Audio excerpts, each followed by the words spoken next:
अस्सलाम वालेकुम। आपकी खिदमत में अहमद रज़ा हाज़िर है। जैसा कि आप लोगों को पता है कि यूनिक ग्रुप ऑफ इंस्टीट्यूशन ने एक स्पेसिफ़िक और एक स्पेशल प्रोग्राम लॉन्च किया हुआ है कि जिसमें डेली बेसिस पे हम लोग आपको पेपर देते हैं और द वेरी नेक्स्ट डे उनकी डिस्कशन अपलोड हो रही है। अहमद रज़ा आपकी खिदमत में हाज़िर है। सबसे पहले मेन चीज़ यह है कि आज हमारा जो टेस्ट T4 कोड 1209 स्टैटिस्टिक्स और जो हमारा टॉपिक है वो हमारा हाइपोथेसिस से रेलेवेंट है। आई होप सो कि आप लोग सब ठीक ठाक होंगे, क्योंकि कोरोना और लॉकडाउन की वजह से ऐसा पॉसिबल नहीं है कि हम 1-to-1 मीटिंग कर सकें, आपकी क्लास अरेंज कर सकें, इसलिए वीडियो लेक्चर्स लॉन्च किए गए। आप लोग इन तमाम लेक्चर्स को अपने फेसबुक, अपने यूट्यूब पे देख रहे हैं। कोशिश करें इनको डाउनलोड कर लें, अपने दोस्तों को शेयर करें ताकि ज़्यादा से ज़्यादा लोगों को फ़ायदा हासिल हो सके। तो हम स्टार्ट करते हैं। हमारा जो क्राइटेरिया ऐसे ही है कि कुछ पार्ट हमारे MCQs पे हैं, कुछ शॉर्ट क्वेश्चंस पे हैं और कुछ लॉन्ग क्वेश्चंस पे हैं। तो सबसे पहला जो हमारा काम है वो MCQs को डिस्कस करना है। तो आज के पेपर्स के अंदर टोटल 6 MCQs हैं। तो मैं उनके आंसर्स आज वाइट बोर्ड पे मैंने राइट डाउन किए हैं। मैं 1 बाय 1 एक्सप्लेन कर देता हूँ। आप भी अपने क्वेश्चन पेपर को सामने रखते हुए इनको स्टार्ट ले लीजिएगा। जी सर। सबसे पहला MCQ है हमारा, the level of significance is denoted bye.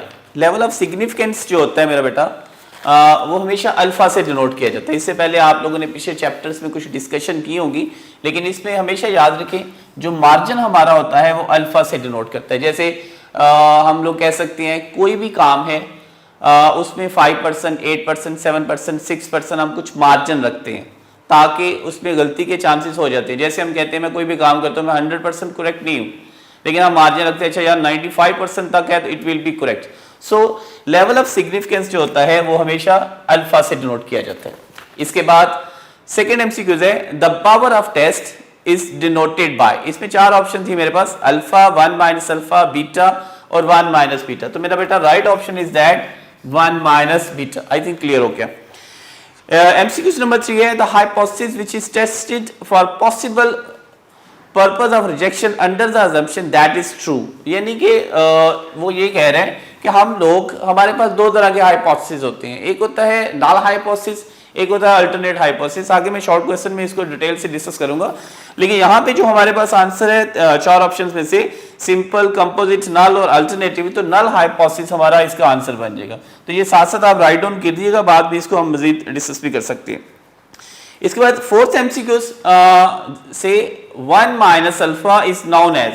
4 option है बेटा, level of confidence, level of significance, confidence coefficient, और 4th ऑप्शन है both A and C but not B। यानी कहने का मतलब है कि A एंड C, पहली और तीसरी जो ऑप्शन है वो हो सकती है और दूसरी ऑप्शन नहीं है। तो पहली ऑप्शन हमारे पास क्या थी मेरा बेटा, लेवल ऑफ कॉन्फिडेंस, और दूसरी मेरे पास जो दी हुई है वो है लेवल ऑफ सिग्निफिकेंस। तो ये दोनों ऑप्शन इसके आंसर्स बन जाएंगे। तो लास्ट, लाइक सेकंड लास्ट है बेटा, टी डिस्ट्रीब्यूशन कब अप्लाई होता है, जब पॉपुलेशन इज नॉर्मल हो, पॉपुलेशन अननोन हो, और तीसरा बेटा सैंपल जब बहुत स्मॉल हो। तो मेरा बेटा हमने पहले भी पढ़ा था कि जब n की वैल्यू लेस देन 30 होती है तो उस वक्त हम लोग टी टेस्ट के लिए अप्लाई करते हैं, लेकिन अगर n की वैल्यू ग्रेटर देन 30 हो जाए तो उस वक्त हम जी टेस्ट को प्रेफर करते हैं। तो यहाँ पे टी डिस्ट्रीब्यूशन के लिए 4 ऑप्शन ठीक है। पॉपुलेशन नॉर्मल भी होनी चाहिए, हमारा सिग्मा स्क्वायर अननोन होना चाहिए, और सैंपल हमारे जब स्मॉल होंगे उस वक्त हम लोग इसको फॉलो करते हैं। तो right option that all of these 4 option आ जाती हैं। उसके बाद है टू टेल टेस्ट। क्या होता है टू टेल टेस्ट में? हमेशा बस एक ही आपने निशानी याद रखनी है कि जब इक्वलिटी और नॉन इक्वलिटी आ जाती है उस सूरत में जब हम अप्लाई करते हैं, this is called two tail test. आगे एक्सप्लेन भी करेंगे। तो यहाँ पे हमारे पास अल्टरनेट हाइपोथेसिस में 4 ऑप्शन दी थी। एक में इक्वलिटी है, सॉरी इनइक्वलिटी है, एक में ग्रेटर देन का साइन है, एक में हमारे पास लेस देन का साइन है, और नन ऑफ दीज है। तो टू टेल टेस्ट के अंदर हमेशा हम लोग क्या करते हैं कि जब इनइक्वलिटी आती है उसको हम फॉलो अप लेते हैं। आई थिंक ये हमारे 6 एमसीक्यूज थे जो हमने अच्छे तरीके से समझे भी हैं और आपने इस पे निशान भी लगा लिया होगा। इसके बाद हमारा अगला सेगमेंट जो है ना वो शॉर्ट क्वेश्चंस के ऊपर है। तो आज के पेपर में मेरा बेटा 11 शॉर्ट क्वेश्चंस हैं जिसमें से 8 जो है ना वो थ्योरेटिकल बेस पे हैं, डेफिनेशन बेस पे हैं, और बाकी जो 3 है ना वो लाइक न्यूमेरिकल्स हैं। तो मैं सबसे पहले 1 बाय 1 इनको स्टार्ट करता हूं और इनकी आगे डिस्कस भी स्टार्ट करते हैं। जी मेरा बेटा, रेडी फॉर द टास्क? अच्छा, सबसे पहला क्वेश्चन ये है कि व्हाट इज हाइपोथेसिस टेस्टिंग। अच्छा, इस चैप्टर के स्टार्ट से पहले मैं कुछ बेटा आप लोगों से चीजें शेयर कर लूं कि आज इस चैप्टर का जो हमारा मेन फ्रेमवर्क है वो हाइपोथेसिस पे बेस करता है। हाइपोथेसिस क्या होता है? हाइपोथेसिस बेसिकली एक मफरूजे को कहते हैं। कोई भी हम काम फर्ज कर लेते हैं, अच्छा आज बारिश होगी, आज हम कॉलेज जाएंगे, आज हमारे एग्जाम्स के अंदर 95% स्कोर आएगा, दीज आर कॉल्ड हाइपोथेसिस। लेकिन इसके अगेंस्ट जो दूसरा हाइपोथेसिस है, मैं कहता हूं मेरे मार्क्स 95% आएंगे, लेकिन अगले ही फेज में मैं कहता हूं कि नहीं, हो सकता है कि 5% जो बाकी मार्जिन है वो आ जाए। ठीक है, इसी तरह मैं कहता हूं आज बारिश होगी, इसका अपोजिट क्या होगा? आज बारिश नहीं होगी। मैं कहता हूं कि मेरा स्कोर एटलीस्ट 85% होगा। अब इसके अगेंस्ट हम एट मोस्ट पे चले जाएंगे कि एट मोस्ट बाकी 15% का फोकस कर लेंगे। तो हमेशा equality, non equality, greater than, less than, ये सारी चीजें आएंगी। तो बस थोड़ा सा आपने याद रखना है कि हमेशा जब हम 2 तरह के टेस्ट होते हैं, एक में नल हाइपोथेसिस को फॉलो करते हैं, एक में हम अल्टरनेट हाइपोथेसिस को फॉलो करते हैं। हम जो स्टेटमेंट बोलते हैं वो हमेशा अल्टरनेट हाइपोथेसिस होती है, उसके अगेंस्ट हम नल हाइपोथेसिस क्रिएट करते हैं। जैसे मैंने कहा कि मेरे हाथ में 2 मार्कर हैं, this is called an alternative hypothesis. अब इसके अगेंस्ट क्या हुआ कि मेरे हाथ में 2 मार्कर नहीं है, तो ये क्या होगा? Null hypothesis. तो अल्टरनेट हाइपोथेसिस गिवन होता है बुक्स के अंदर, हमारी स्टेटमेंट के अंदर, हमारी थ्योरी के अंदर, हमारी डिस्कशन के अंदर, और इसके अगेंस्ट हमने नल हाइपोथेसिस खुद से क्रिएट करना होता है। तो लेट्स सी मेरा बेटा, आई थिंक आपको क्लियर हो गया क्राइटेरिया। मैं स्टार्ट करता हूं। सबसे पहला मेरा शॉर्ट क्वेश्चन है, व्हाट इज हाइपोथेसिस टेस्टिंग, यानी हाइपोथेसिस टेस्टिंग क्या होता है, ये क्या प्रोसीजर है, कैसे इसको फॉलो अप लेते हैं? तो कहता है it is a procedure which enables us to decide on the basis of information obtained from the sample whether to accept or reject the assumption about value of population parameter। तो मेरा बेटा 4-5 चीजें इस पे हैं, ये बड़ी इंपॉर्टेंट डेफिनेशन है, तकरीबन हर साल बोर्ड के एग्जाम में आती है। इसको अच्छे तरीके से ज़हन-नशीन कर लीजिएगा कि ये पहली बात है, ये एक प्रोसीजर है जो हमें ये करता है कि हमें एनेबल्स करता है कि हम डिसाइड कर सके, क्योंकि हमारे पास जितनी भी न्यूमेरिकल्स वैल्यू आती है पॉपुलेशन से, मेरा बेटा उसे कहते हैं पॉपुलेशन पैरामीटर का नाम दिया, वो एक वैल्यू आती है। हमने ये करना होता है कि उसमें से ये देखना होता है अपनी सारी चीज़ों को, हमारे अपनी टेस्टिंग प्रोसीजर को फॉलो अप करते हुए कि हम उसे एक्सेप्ट करें या रिजेक्ट करें। तो ये जो एक्सेप्टेंस या रिजेक्शन का जो क्राइटेरिया होता है, this is called a hypothesis testing. बात समझ लगी ना? यानी दोबारा एक्सप्लेन कर रहा हूं कि पॉपुलेशन को सामने रखते हुए, पॉपुलेशन की जो वैल्यू मुझे आती है, मैं अपनी सारे अपने टेस्टिंग जो न्यूमेरिकल्स हमारे फार्मूलाज होते हैं, टी टेस्ट है, जी टेस्ट है, काई-स्क्वायर टेस्ट है, कुछ भी है, उनको सामने रखते हुए जब हम अप्लाई करते हैं कोई भी किसी किस्म का test, that is called the hypothesis testing. Good. इसके बाद वेरी इंपॉर्टेंट क्वेश्चन है मेरा बेटा, differentiate between simple and composite hypothesis. Simple और कंपोजिट हाइपोथेसिस में क्या फर्क होता है?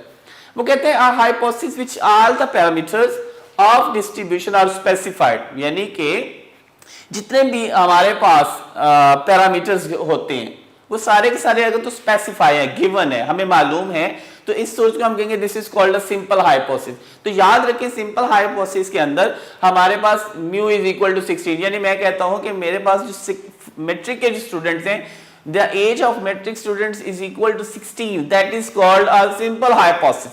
लेकिन इसके अगेंस्ट अगर हम कंपोजिट पे जाते हैं, तो कंपोजिट में मैंने एक्सप्लेन सारा तो नहीं किया, लेकिन जस्ट से कि जिसके अंदर यहाँ पे ऑल पैरामीटर स्पेसिफाइड थे, लेकिन अगर फॉर एग्जांपल सारे के सारे जितने पैरामीटर्स हैं अगर वो स्पेसिफाइड नहीं है, तो this is called a composite hypothesis. इसमें मेरा बेटा इक्वलिटी था और इसमें हम ग्रेटर देन या हम लोग क्या करते हैं मेरा बेटा लेस देन का साइन यूज करते हैं। मैं कहता हूं कि मैट्रिक के स्टूडेंट्स की जो एज है ग्रेटर देन 16 ईयर्स है। मैं ये कह सकता हूं कि मैट्रिक के जो स्टूडेंट्स हैं उनकी एज लेस देन 16 ईयर्स है। This is called a composite hypothesis.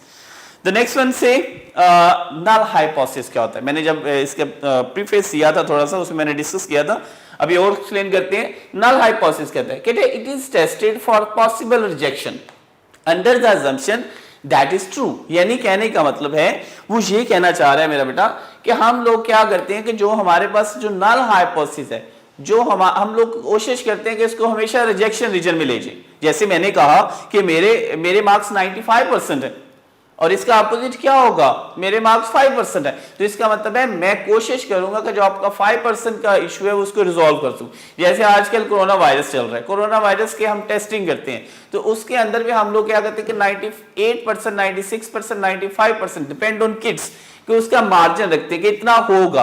अब जो होगा this is called alternate hypothesis, और जो उसकी रिजेक्शन पे जाएगा this is called null hypothesis. तो हमेशा मेरा बेटा इसको हम किससे डिनोट करते हैं, like H not is equal to mu is equal to 16। तो यहाँ पे थोड़ा एक्सप्लेन कर दूं कि बेटा नल हाइपोथेसिस को हमेशा H नॉट से आप लिखेंगे और अल्टरनेट हाइपोथेसिस को हमेशा H1 से आप डिस्ट्रीब्यूट करेंगे या डायग्नोस करेंगे। Let's see the fourth, the next one है क्वेश्चन नंबर 4, टाइप 1 एरर क्या होता है। वो कहता है if you reject the true null hypothesis, यानी ट्रू नल हाइपोथेसिस उसको रिजेक्ट कर दे, this is called type 1 error. जैसे इसकी एग्जांपल भी उसने पूछी हुई है, वो क्योंकि 2 नंबर का क्वेश्चन था, उसने कहा था कि आप टाइप 1 एरर को डिफाइन करें और साथ एग्जांपल्स भी बना दें। तो मेरा बेटा एग्जांपल हम ये कह सकते हैं कि an innocent person punished bye police, यानी पुलिस ने एक इनोसेंट पर्सन को पकड़ा और उसकी पिटाई कर दी, ठीक है, this is called type 1 error. इसी तरह एक बहुत अच्छा क्रिकेटर है, a good cricketer is rejected from the team of Pakistan, यानी पाकिस्तानी टीम से एक अच्छे क्रिकेटर को हमने निकाल दिया। तो एक बिल्कुल जो स्टेटमेंट ठीक है उसके आप वर्किंग कर रहे हैं, तो ऐसी गलतियों को हम this is called type 1 error. और वेरी वेरी इंपॉर्टेंट क्वेश्चन है, इन दोनों क्वेश्चंस में से एक क्वेश्चन बोर्ड के एग्जाम में हमेशा आता है। The one is level of confidence, the second one is level of significance। So इन बेटा इन दोनों सवालों में से एक सवाल बोर्ड में इस तरह से आ रहा है, कहते हैं the level of accepting of the true null hypothesis is called level of confidence। और इसी तरह नेक्स्ट क्वेश्चन में क्या है कि level of significance, the probability of making type 1 error, this is called a level of significance। तो याद रखिए मेरा बेटा इन दोनों चीजों को फोकस करना है। जब हम बात करते हैं कि लेवल ऑफ कॉन्फिडेंस के ऊपर, तो उस वक्त हम लोग इसको डिफाइन करेंगे 1 माइनस अल्फा से, लेकिन जब हम बात करते हैं लेवल ऑफ सिग्निफिकेंस से, तो हमेशा इसको किससे डिनोट किया जाता है, अल्फा से, यानी बिल्कुल इसको अपोजिट चल रहा होता है। और very important question, question number 7 कहते हैं कि डिफाइन द क्रिटिकल रीजन, यानी क्रिटिकल रीजन मुझे मेरा बेटा ये डिफाइन करता है, कहते हैं क्रिटिकल रीजन और rejection region is the part of the sampling distribution of statistic which leads to the rejection of null hypothesis। यानी कि इसका अगर हम डायग्राम एक्सप्लेन करें तो डायग्राम मेरा बेटा कुछ ऐसे इसका बनता है, यानी ये हमारे पास बायनोमियल डिस्ट्रीब्यूशन की काइंड्स होती है, ठीक हो गया। अब इसमें ये जो हमारे पास सारा का सारा पोर्शन होता है, ये जो मैं यहाँ पे डार्क लाइन मैंने लगाई है, ये सारा मेरा बेटा एक्सेप्टेंस रीजन है, ठीक है, और ये जो सारा का सारा जो होता है ये हमारा रिजेक्शन रीजन है, ठीक है। इसका मतलब ये हुआ कि ये वाला भी रिजेक्शन है और ये वाला भी रिजेक्शन रीजन है। तो अगर हम इसको थोड़ा सा इस तरह एक्सप्लेन कर दिया जाए तो this is called a critical region. तो यहाँ पे डेफिनेशन में लिखा कि it is a rejection region is the part of the sampling distribution of statistics which leads to rejection of null hypothesis। यानी null hypothesis को rejection region के लिए जो हम working करते हैं this is called a critical region।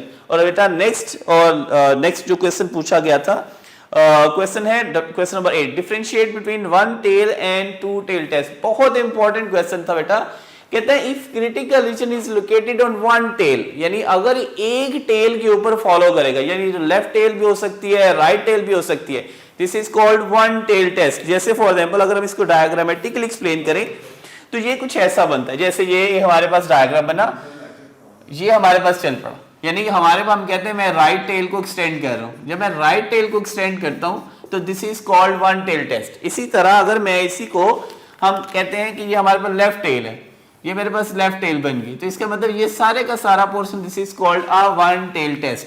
लेकिन इसके अगेंस्ट अगर मैं टू टेल टेस्ट को फॉलो करूंगा तो टू टेल टेस्ट बेसिकली आपकी लेफ्ट टेल और राइट टेल दोनों को लेके जा रहा है। जैसे फॉर एग्जांपल इसका डायग्राम बनाए तो ये बन जाएगा, यानी ये चीज है, इसका मतलब है इधर वाला पोर्शन इधर वाला पोर्शन, दरमियान में हमारे पास जैसे mean is equal to median is equal to mode. तो सो ये जो हमारे पास पोर्शन बनेगा ये सारे का सारा टू टेल टेस्ट को फॉलो करेगा। तो आई थिंक आप लोगों को ये सारी चीजें क्लियर होगी 8 क्वेश्चन से। बाकी 3 जो है ना वो हमारे बेटा न्यूमेरिकल बेस है, मैं इसको भी एक्सप्लेन कर देता हूँ। इसमें मैं कुछ फार्मूलाज आप लोगों के लिए राइट डाउन करूंगा, आप कोशिश कीजिएगा इसको अच्छे तरीके से अटेम्प्ट कर लें। तो क्वेश्चन नंबर 9 पे मेरा बेटा जाते हैं, कहता है calculated the value of pool standard deviation from the given information. बेटा डाटा दिया हुआ है, डाटा मेरे पास जैसे फॉर एग्जांपल एसपी हमारे पास क्वेश्चन मार्क है, n1 की वैल्यू गिवन है that is equal to 10, n2 की वैल्यू मेरा बेटा this is also is equal to 10, इसी तरह s1 की वैल्यू मेरे पास 5 और s2 की वैल्यू मेरा बेटा 7 दी है। तो इसके लिए जब आप फार्मूला यूज करेंगे ना तो उसके लिए हमारे पास जो स्टैंडर्ड डेविएशन का यहाँ फार्मूला होगा SP is equal to n1 minus 1 dot s1 का square plus n2 minus 1 s2 का square divided by n1 plus n2 minus 2। यानी इसमें आपने n1 की वैल्यू मेरा बेटा जब पुट करते हैं तो मेरे पास क्या आएगी 10 माइनस 1 और 5 का स्क्वायर प्लस हमारे पास आएगा 10 माइनस 1 7 का square divided bye 10 plus 10 minus 2। तो मेरा बेटा आप क्या करेंगे मैथमेटिकल ये है कि 10 माइनस 1 9 मल्टीप्लाई 5 का स्क्वायर, इसी तरह 10 माइनस 1 7 का स्क्वायर और इसी तरह 10 plus 10 20 minus 2 that is equal to 18। आप इसको सॉल्व कीजिएगा तो मेरा बेटा आपके पास फाइनल जो आंसर मेरे पास आएगा दैट इज इक्वल टू 6.02। तो ये 2 मार्क्स का क्वेश्चन था। जस्ट आपको अगर तो पूल डाटा का फॉर्मूला आता है तो आप इजीली एक्सप्लेन कर सकते हैं। क्वेश्चन नंबर 10 और 11 both are relevant question here मेरा बेटा। क्वेश्चन नंबर 10 के अंदर जो मेन चीज है वो कहते हैं कि आपको मीन की म्यू की वैल्यू गिवन है दैट इज इक्वल टू 5 और सिग्मा स्क्वायर हमारे पास आल्सो डाउन है। इसमें वो कहता है कि हमारे पास n की वैल्यू 25, इसी तरह s की value that is equal to 10, t की value that is equal to और x bar is a question mark. तो इसके लिए आपने क्या करना है मेरे बेटा, आपके पास फार्मूला होना चाहिए। फार्मूला था t is equal to x bar minus mu over s over under 10। ठीक है, आप लोग इस वैल्यूज पुट करेंगे, जैसे t की वैल्यू 2, x बार क्या is question mark, mu is equal to 5, s की वैल्यू मेरा बेटा जो गिवन है दैट इज इक्वल टू 10 और अंडर 25। तो आपने मैथमेटिकल बोर्ड में इसको फॉलो करते हैं, इसमें से आंसर इवैल्यूएट करने हैं। जैसे बड़ा सा आसान सा वे है कि 2 मल्टीप्लाई 25 का स्क्वायर इज इक्वल टू 5, 10 को 5 पे डिवाइड करेगा तो आंसर 2 जो 2 डिवाइड हो रहा था इधर जाके मल्टीप्लाई हो गया, x bar minus 5, 4 is equal to x bar minus 5। तो मेरा बेटा x बार की वैल्यू 4 प्लस 5 आंसर 9 आ जाएगा। तो ये इसका मेथड था, एक छोटा सा स्मार्ट सा क्वेश्चन था जो हमने अटेम्प्ट कर लिया। इसके बाद जो लास्ट शॉर्ट क्वेश्चन है दैट इज क्वेश्चन नंबर 11। इसके अंदर भी मेरा बेटा n की वैल्यू 25 है, x बार की वैल्यू 2 है, t की वैल्यू -2 है, s आपका क्वेश्चन मार्क है। तो वही सारा मेथड जो मैंने इस शॉर्ट क्वेश्चन में अप्लाई किया था कि t is equal to x bar minus mu over s over under n, -2 कर दीजिएगा, x बार मेरे पास मेरा बेटा वो भी 2 के बराबर है, 2 माइनस 5, s की वैल्यू क्वेश्चन मार्क और अंडर 25। तो उसी तरह आप इसको भी क्या करेंगे कि s ओवर अंडर 5 जो 25 है इसको डिवाइड हो रहा था, इधर जाके क्या हो जाएगा, हम लोग इसे सॉल्व कर लेंगे।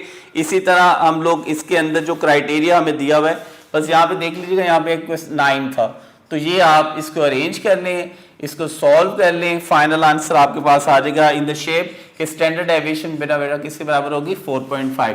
तो ये 3 न्यूमेरिकल्स से इंशाअल्लाह बोर्ड के एग्जाम में इन तीनों न्यूमेरिकल्स में से एक न्यूमेरिकल आएगा। डेफिनेशंस मैंने आपको ऑलरेडी एक्सप्लेन कर चुकी थी, तो इसलिए कोशिश कीजिएगा पेपर्स को अच्छे तरीके से अटेम्प्ट करके इसका सोल्यूशन भी अच्छे तरीके से मैनेज कीजिएगा।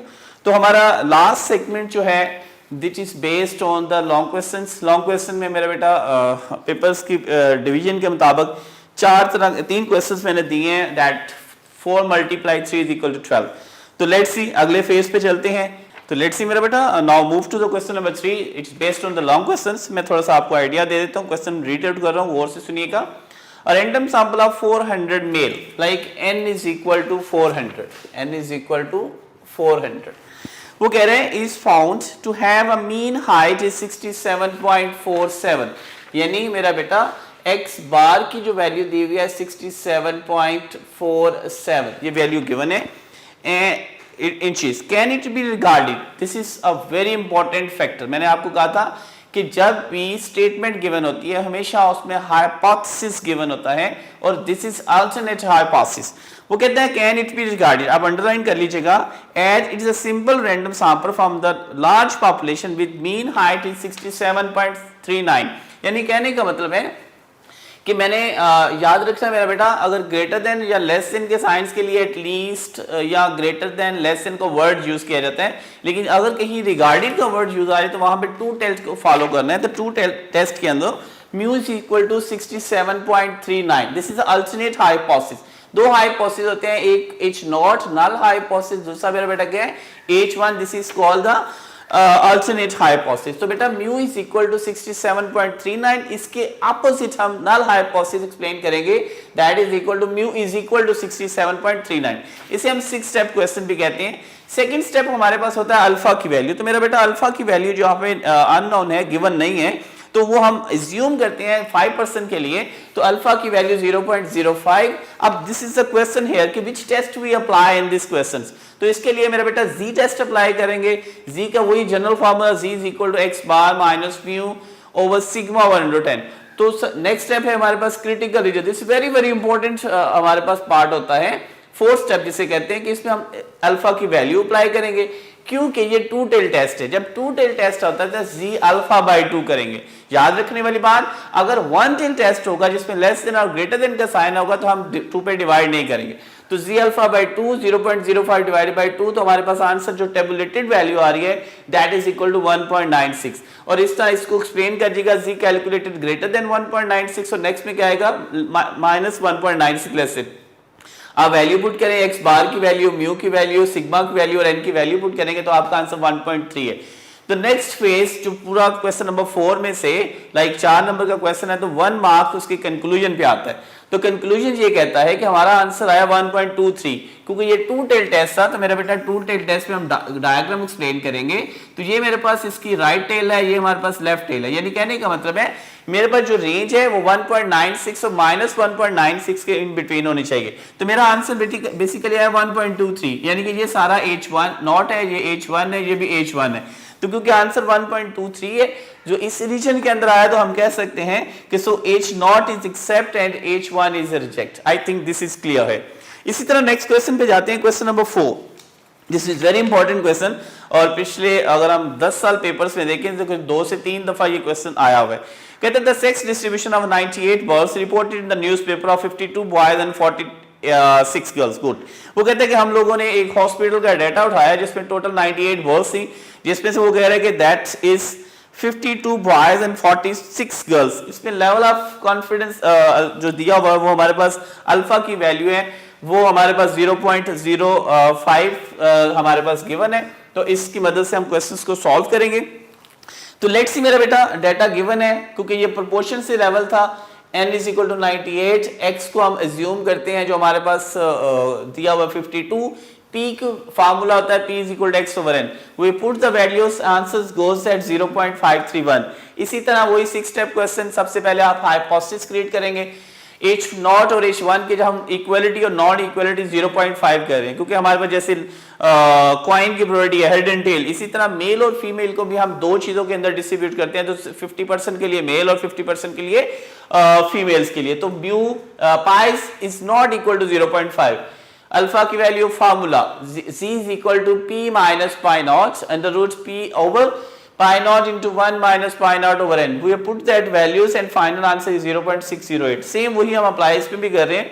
तो हमारे पास रीजन दिए में 1.96 और माइनस 1.96, इन बिटवीन हमारे पास 0.608 आंसर था जो हमने एवेल्युएट किया, और इस सूरत में हमारे पास जो आंसर है बेटा H नॉट इज एक्सेप्ट। तो ये था question number 3 and question number 4। Now move to the long questions. जो क्वेश्चन लास्ट दिया हुआ है उसको हम डिस्कस करते हैं और आज के पेपर को हम वाइंड अप कर देंगे। तो जी मेरे बेटा अब हम लास्ट क्वेश्चन पे जाते हैं, क्वेश्चन नंबर 5। बेसिकली वो हेमोग्लोबिन्स के वैल्यू कुछ दी हुए हैं, B12 थेरेपी को डिस्कस किया हुआ है। तो याद रखने वाली बात इस क्वेश्चन के अंदर बिफोर और आफ्टर का जिक्र किया गया है। तो मेरा बेटा जब भी किसी दो चीज़ों के दरमियान कंपैरिजन हो, डिफरेंस गिवन हो, तो उसमें हम टी टेस्ट अप्लाई करते हैं। तो इसमें आप बिफोर को जो डाटा होगा उसे आप एक्स का नाम दे दें और जो आफ्टर का है उसे आप ऐसा करें मेरा बेटा वाई का नाम दे दें। तो ये एक्स का डाटा हो गया, वाई का डाटा हो गया। अब मैं थोड़ा सा आपको डिस्ट्रीब्यूट करूँ, उसने सिग्निफिकेंस इंप्रूवमेंट के लिए वर्किंग की है। तो इंप्रूवमेंट के लिए जब हम डिस्कस करते हैं तो H1 is greater than mu D is greater than 0 और यहाँ पे आएगा is less than is equal to 0।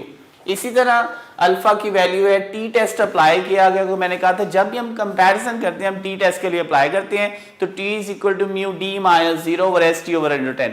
Alpha की वैल्यू गिवन थी, लेकिन जब हम क्रिटिकल रीजन पे मेरा बेटा जाते हैं तो उसके लिए हमारे पास होता है T alpha by T alpha into V, यानी कि 0.05। V is equal to degree of freedom, degree of freedom is equal to n minus 1, यानी कि टोटल वैल्यू 6 है, 6 में से 1 माइनस कर देंगे 5।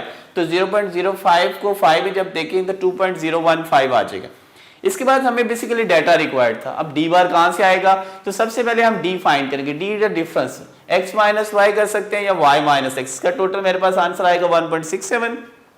फिर आप डी स्क्वायर यानी डी का जो भी डाटा आएगा मेरा बेटा उसका स्क्वायर ले लीजिएगा, उसका टोटल आंसर मेरे पास 19.04 आ जाएगा। तो इसके लिए हमें जब फार्मूला अप्लाई करना है, हमारे पास डी था, डी के लिए जो सम डी ओवर एन जो मैंने यहाँ पे राइट डाउन किया हुआ है। इसी तरह एस टी के लिए फार्मूला बहुत सारे हैं, डेविएशन मेथड भी अप्लाई करते हैं, लेकिन यहाँ पे मैंने 1 over n minus 1 into sum d square minus sum d का whole square over n formula put किया, तो आंसर मेरे पास 0.689 है।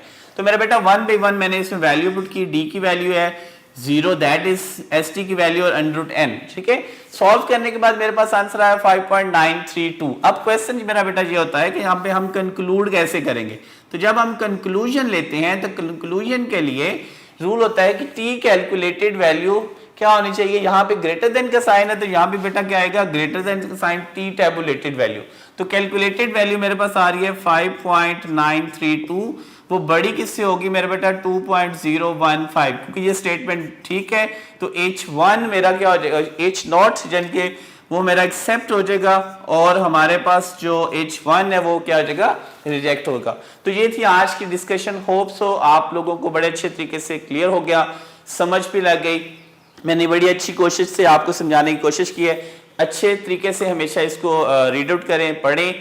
और इम्पॉर्टेंट चीज़, आज की सबसे इम्पॉर्टेंट चीज़ एक दुआ है कि अल्लाह ताला आप लोगों को, बल्कि हमारे मुल्क के लोगों को, बल्कि पूरी कायनात के लोगों को इस कोरोना से निजात अता करे, ताकि हम लोग दोबारा से अपने स्कूल्स, अपने कॉलेजेस, अपनी यूनिवर्सिटीज़ को ओपन कर सकें।